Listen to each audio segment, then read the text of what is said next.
لو سمحت، انا مش عايزه اتكلم في الموضوع ده تاني.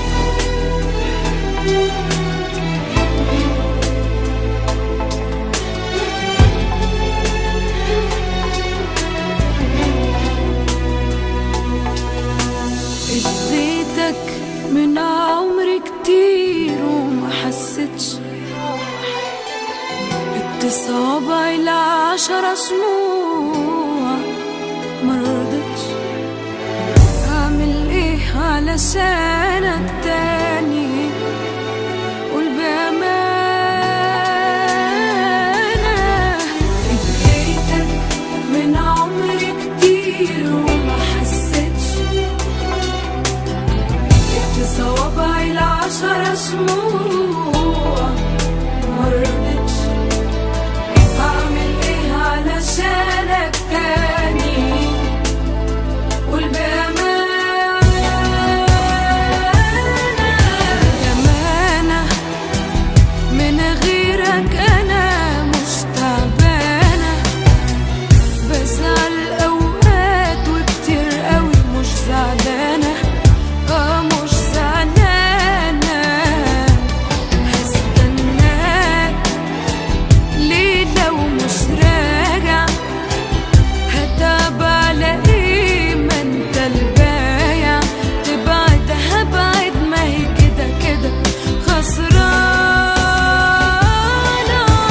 أمانة من غيرك أنا مش تعبانة، بزعل أوقات وكتير قوي مش زعلانة. مش زعلانة، هستناك ليه لو مش راجع؟ هتعب على ايه؟ ما انت البايع.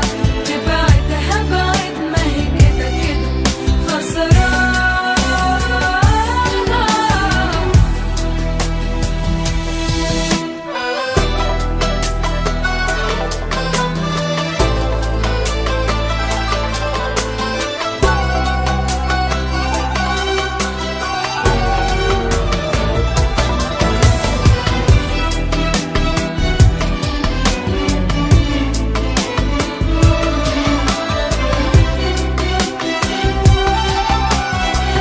حتى الحاجه الحلوه طلعت كده. مش مصدقاك، انت كذاب. أنا ياما كنت بعدي حاجات جرحاني، وارجع سامحك وانسى وترجع تجرح تاني. والمرة دي بجد هسيبك ومش ندمانة. أنا ياما كنت بعدي حاجات جرحاني،